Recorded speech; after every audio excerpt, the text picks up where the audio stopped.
Assalamualaikum warahmatullahi wabarakatuh. Perkenalkan, saya Maya Masyita Mardani bersama teman kelompok saya yaitu Stefani Esther, Rialdi Ahmad, dan Ulfia Olii akan menjelaskan materi bab 6 yaitu tentang bertindak dan berkomunikasi. Langsung saja pada materi pertama yaitu pembahasan. Media massa adalah seluruhan komunikasi yang sangat penting bagi praktisi humas dan karenanya praktisi humas harus memiliki pengetahuan yang memadai mengenai berbagai jenis media massa seperti surat kabar, majalah, televisi, radio, dan sebagainya. Humas harus mengetahui kekuatan dan kelemahan masing-masing media massa tersebut. Seluruhan lain juga dapat digunakan untuk menyampaikan pesan kepada khalayak baik dengan cara komunikasi tatap muka ataupun melalui media khusus seperti jurnal, brosur, fax, surat, buletin, poster,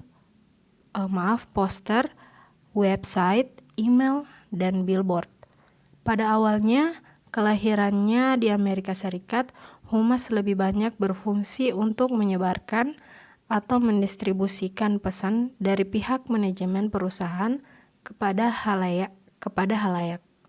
Fase pertama, perkembangan humas ditandai dengan peningkatan peran humas yang tidak lagi hanya menjadi penyebar pesan pihak manajemen, namun juga memberikan pandangan mengenai cara berkomunikasi. Fase kedua, yaitu perkembangan humas ditandai dengan perubahan peran humas secara signifikan yang dimulai pada tahun 1960-an seiring dengan munculnya pandangan negatif masyarakat Amerika Serikat terhadap sektor industri negara itu yang dimotori perusahaan-perusahaan besar. Fase ketiga, yaitu perkembangan humas terjadi pada awal tahun 1980-an. Peran humas di negara-negara maju, khususnya di Amerika Serikat, semakin penting dan strategis. Pada periode ini, humas memasuki fase ketiga dalam hal perannya bagi perusahaan.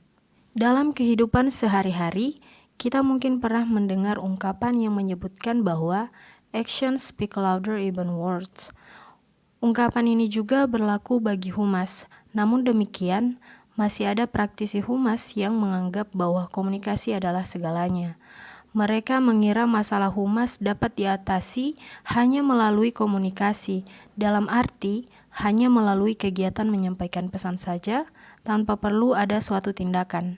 Padahal sebagian besar masalah kehumasan muncul justru sebagai akibat suatu tindakan atau perbuatan sengaja atau tidak disengaja yang dilakukan pihak organisasi atau perusahaan. Masalah humas yang muncul karena salah satu ucapan atau perkataan ternyata relatif lebih jarang terjadi. Selanjutnya ada tindakan humas, strategi aksi atau action strategi atau strategi tindakan humas mencakup berbagai hal termasuk melakukan perubahan pada kebijakan, prosedur, produk, jasa atau tingkah laku organisasi atau perusahaan. Perubahan dirancang untuk mencapai tujuan program dan tujuan organisasi, namun pada saat yang sama menjawab kebutuhan khalayak organisasi. Singkatnya, strategi tindakan ditunjukkan untuk melayani kepentingan bersama, yaitu perusahaan dan khalayaknya. Strategi tindakan didasarkan atas pengetahuan bagaimana kebijakan perusahaan, prosedur, tindakan, dan output lainnya memberikan kontribusi terhadap masalah humas. Strategi tindakan terfokus pada upaya melakukan penyesuaian dan adaptasi pada organisasi atau perusahaan. Peluang untuk melaksanakan perubahan menghendaki manajemen dan praktisi humas untuk mendefinisikan humas tidak hanya sekedar publisitas atau komunikasi persuasif semata. Yang berikutnya ada komponen strategi komunikasi. Strategi tindakan atau action strategi merupakan penggerak utama program humas, namun pada umumnya strategi tindakan bersifat tidak tampak atau tidak mudah dikenali oleh pihak luar. Ada 5 hal penting yang harus diperhatikan oleh praktisi humas ketika berkomunikasi terkait dengan yang pertama, membingkai pesan. Praktisi humas mampu memilih fakta yang paling penting dan menarik ketika melakukan komunikasi dengan khalayak sasaran.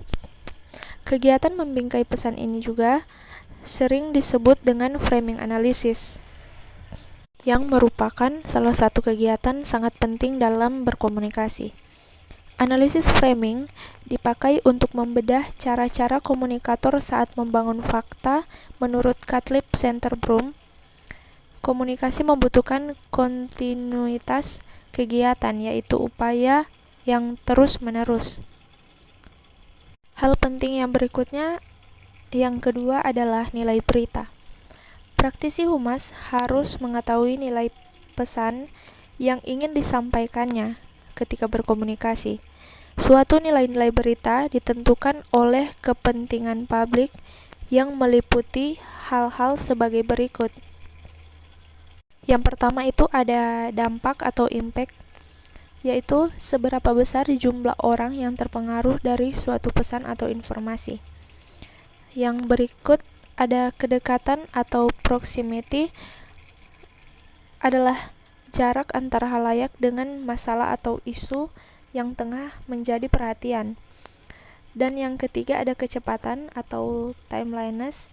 Ini memiliki arti bahwa berita mudah usang atau mudah basi. Yang berikut ada terkenal atau prominence, yaitu orang yang diakui karena keunggulannya atau orang yang terkenal sehingga menghasilkan berita. Selanjutnya ada hal-hal baru atau novelty, yang memiliki arti bahwa khalayak media massa selalu tertarik dengan hal-hal baru, tidak biasa, aneh, menyimpang, dan sebagainya. Lalu berikutnya ada konflik, yang merupakan berita-berita mengenai pemogokan buruh, karyawan, pertarungan, perseteruan, perang, kejahatan, dan sebagainya. Hal penting yang harus diperhatikan yang ketiga yaitu adalah semiotika.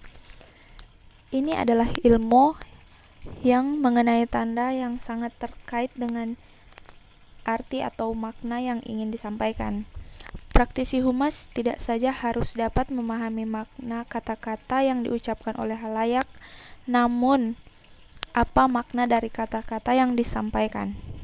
Kesalahan memahami makna kata terbukti telah menimbulkan korban nyawa manusia yang sangat besar atau bahkan krisis antar negara.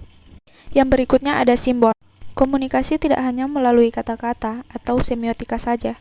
Komunikasi juga membutuhkan simbol yang terkadang lebih sering digunakan, yaitu simbol saja dapat menyampaikan pesan.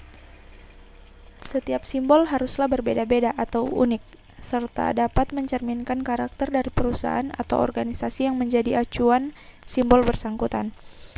Dan yang terakhir ada stereotip.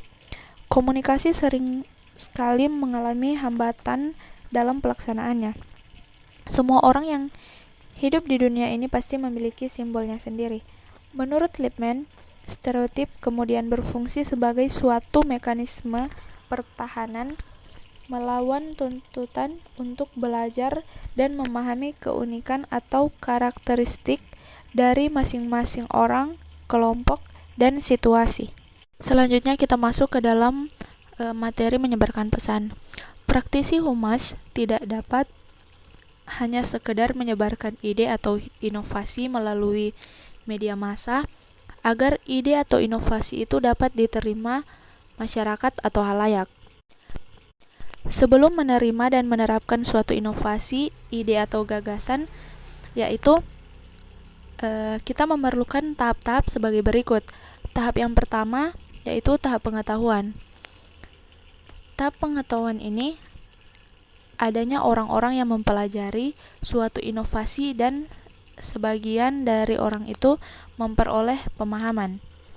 Yang kedua, tahap persuasi, yaitu melalui menunjukkan minat atas inovasi atau gagasan yang ditawarkan. Tahap yang ketiga, tahap keputusan, yaitu tahap saat orang menunjukkan minat itu memutuskan apakah menerima atau menolak inovasi atau gagasan. Tahap yang keempat yaitu tahap implementasi, yaitu Mereka yang telah menerima inovasi atau gagasan akan menerapkan inovasi atau gagasan itu namun dalam skala terbatas. Dan pada tahap yang terakhir yaitu konfirmasi, yang merupakan penerapan secara menyeluruh inovasi atau gagasan yang ditawarkan tersebut. Komunikator harus mampu menyampaikan pesan dalam bahasa yang dapat dipahami penerima, dan pesan itu haruslah relevan dengan kebutuhan atau ketertarikan penerima pesan. Dalam hal ini, keberhasilan komunikasi sangat ditentukan oleh kredibilitas, konteks, isi pesan, kejelasan, kontinuitas, dan konsistensi saluran dan kemampuan penerima. Baik, saya lanjutkan. Memilih media. Dalam memilih media massa, praktisi humas harus memiliki pengetahuan baik tentang media massa terlebih dahulu. Karena pemilihan media massa yang tepat akan mendatangkan keberhasilan penyebaran pesan kepada khalayak sasaran. Adapun jenis-jenis media serta sifatnya. Pertama, media cetak memiliki sifat dapat dibaca di mana dan kapan saja, dapat dibaca berulang-ulang, daya rangsang rendah, pengelolaan bisa mekanik, bisa elektris, biaya relatif rendah, daya jangkau terbatas. Kedua, audio memiliki sifat dapat didengar bila siaran, dapat didengar kembali bila diputar kembali, dapat daya rangsang rendah, elektris, relatif murah, daya jangkauan besar. Tiga, audio visual dapat didengar dan dilihat bila ada, dapat dilihat dan didengar kembali bila diputar kembali, daya rangsang sangat tinggi, elektris, sangat mahal, daya jangkau besar. Kemudian iklan.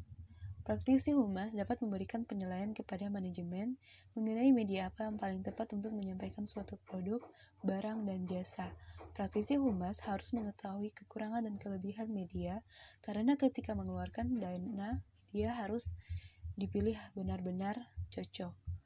Kalau tidak, dana akan sia-sia. Selain itu, hal ini diperlukan agar dapat disusun suatu strategi manajemen untuk mau beriklan. Memasang iklan di media penyiaran, khususnya televisi, membutuhkan dana yang biasanya jauh lebih besar dibandingkan media cetak. Untuk memasang iklan di media penyiaran dan kapan memasang iklan di media cetak, perlu melihat kekurangan dan kelebihan. Menurut Willis Rodriguez 1992, keuntungan iklan media penyiaran diantaranya 1. Daya jangkauan luas. 2. Wilayah tertentu. Iklan dapat menjangkau khalayak yang dituju. 3. Khalayak tertentu. Iklan dapat menjangkau khalayak yang dituju. 3. Khalayak tertentu. Iklan dapat menarik perhatian kelompok tertentu. Keempat, waktu tertentu. Iklan dapat diiklankan pada waktu-waktu tertentu. 5. Fokus perhatian. Selalu menjadi pusat perhatian ketika iklan ditayangkan. Keenam, sentuhan personal. Iklan disiarkan di televisi dan radio dapat menggunakan kekuatan personalitas media untuk menjual produknya. 7. Kemampuan menunjukkan. Televisi merupakan iklan yang paling ampuh daripada yang lain karena dapat menunjukkan cara bekerjanya satu produk pada saat produk digunakan. 8. Kemampuan menghibur. 9. Memberikan prestasi.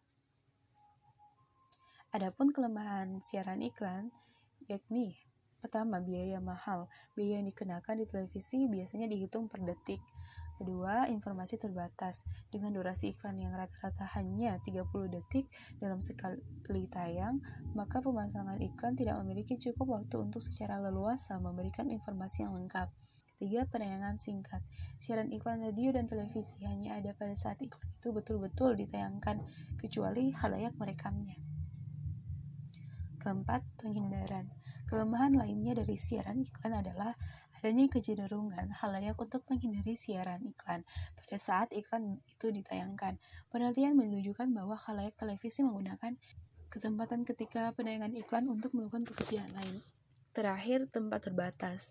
Tidak seperti media cetak, stasiun penyiaran tidak dapat seenaknya memperpanjang waktu siaran iklan dalam suatu program. Materi selanjutnya ialah kampanye melalui publisitas. Yang pertama, siaran press. Salah satu metode yang paling sering digunakan praktisi humas dalam menyebarkan informasi adalah melalui siaran pers.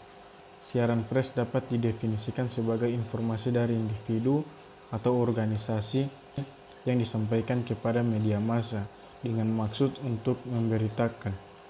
Media massa setiap hari menerima puluhan atau mungkin ratusan pers dari berbagai pihak. Namun hanya sebagian kecil saja yang betul-betul dibaca dan lebih kecil lagi yang betul-betul diberitakan.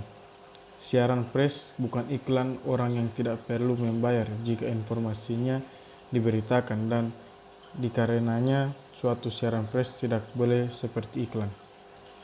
Prinsip utama ketika menulis siaran pers untuk tujuan berita adalah bahasa yang sederhana.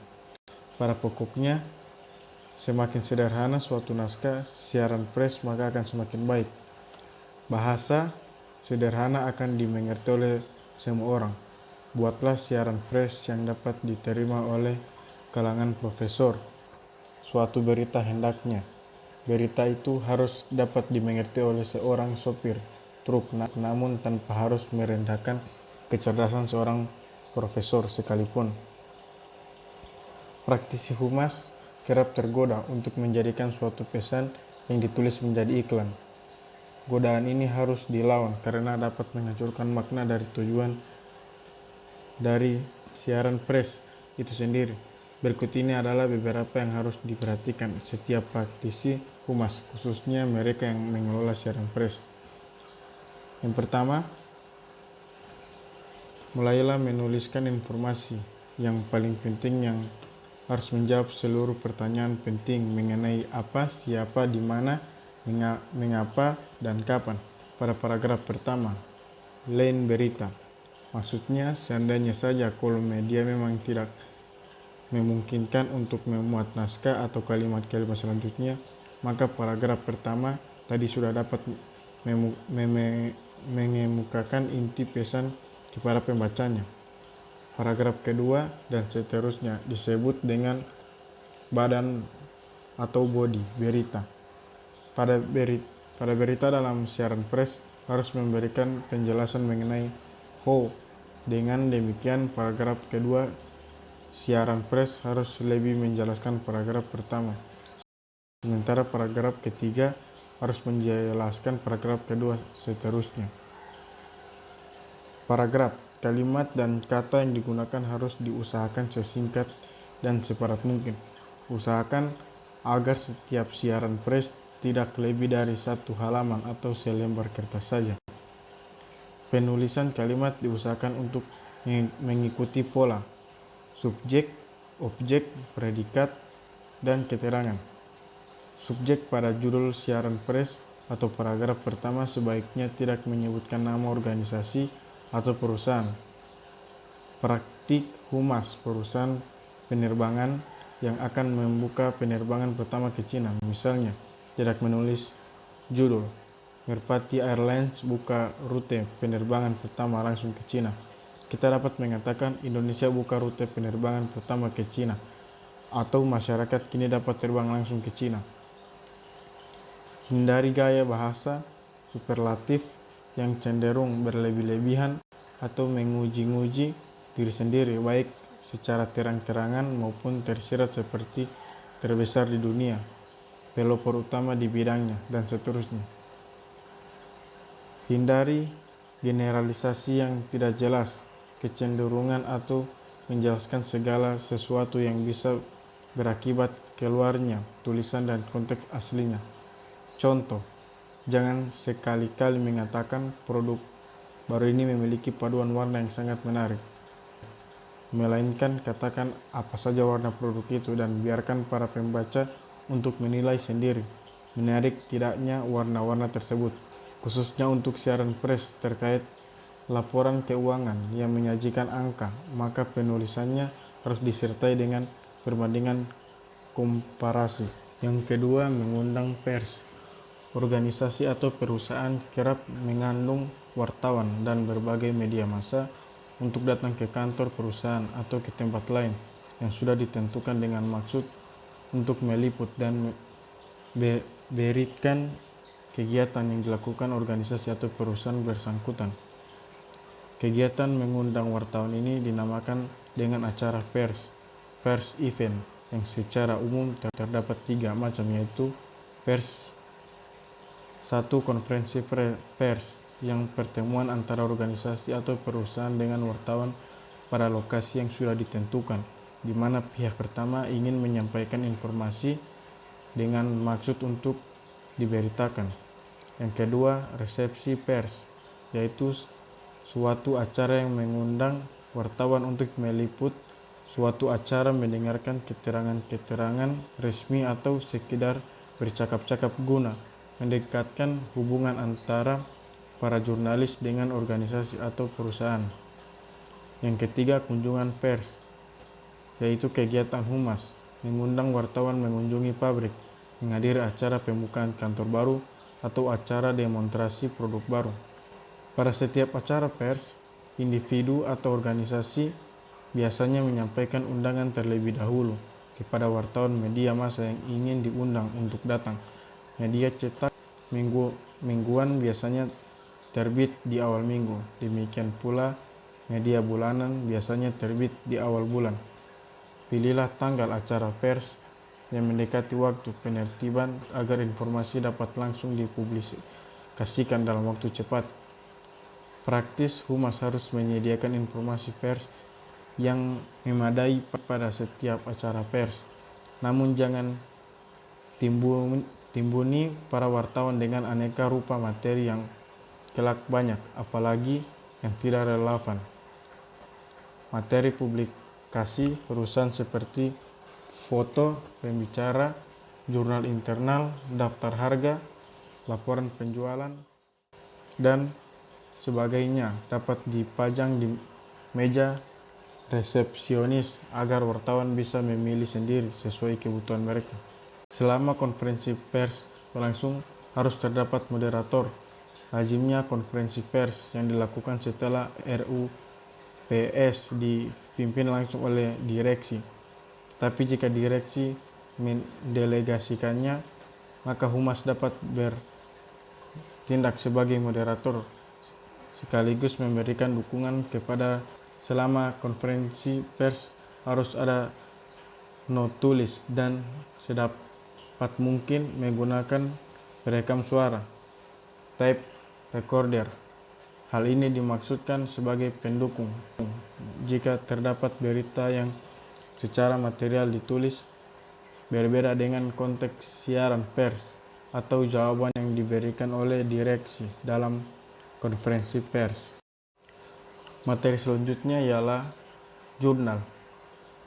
Penggunaan media massa seperti radio, televisi, surat kabar ada kalanya tidak sesuai untuk menjangkau khalayak tertentu dalam rangka mencapai tujuan humas, apalagi jika khalayak tersebut hanya terdiri dari beberapa kelompok kecil saja seperti para distributor, agen, atau karyawan perusahaan sendiri. Istilah jurnal dapat diartikan sebagai bahan cetakan yang diterbitkan secara teratur yang memiliki bentuk seperti majalah atau koran tabloid. Jurnal internal harus disesuaikan dengan keseluruhan program humas dan dijadikan suatu wahana untuk mencapai suatu khalayak yang hendak dituju dalam rangka mengejar tujuan. Isi jurnal dapat berupa laporan mengenai berbagai peristiwa yang sudah terjadi, memberitahu mengenai aspek-aspek tertentu organisasi, menyajikan suatu wahana komunikasi antara pegawai atau anggota organisasi yang terbesar di beberapa tempat, membantu para dealer dalam rangka memahami dan menjual produk perusahaan sebagai suatu forum di mana para pembaca dapat saling bertukar pandangan dan pengalaman. Idealnya, setiap jurnal harus mirip dengan media cetak komersial pada umumnya agar bisa menarik minat membaca secara luas. Di lain pihak, gaya dan penampilannya ini juga tidak boleh terlalu berlebihan sehingga mencolok yang justru akan dijauhi pembaca. Penetapan halaman harus diusahakan serapi mungkin agar setiap materi yang disajikan tampak menarik, enak dibaca, dan mudah dipahami. Pihak yang secara tidak langsung berhubungan dengan operasi perusahaan, namun dan potensi penting bagi perusahaan patut dikirimi jurnal eksternal.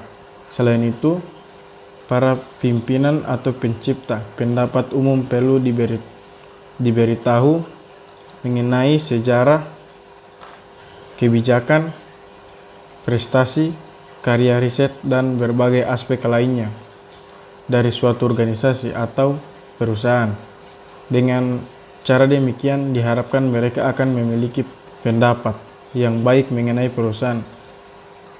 Orang-orang yang tergolong pemimpin atau pencipta pendapat umum ini antara lain para politisi, pengusaha, para tokoh akademisi, analisis investasi, orang tua, guru, dan berbagai tokoh lain yang relevan dengan kegiatan atau program humas. Itulah materi dari kelompok 5 pada bab 6. Maaf jika ada salah kata dan lebih dan kurangnya saya mohon maaf. Billahi taufiq wal hidayah. Wassalamualaikum warahmatullahi wabarakatuh.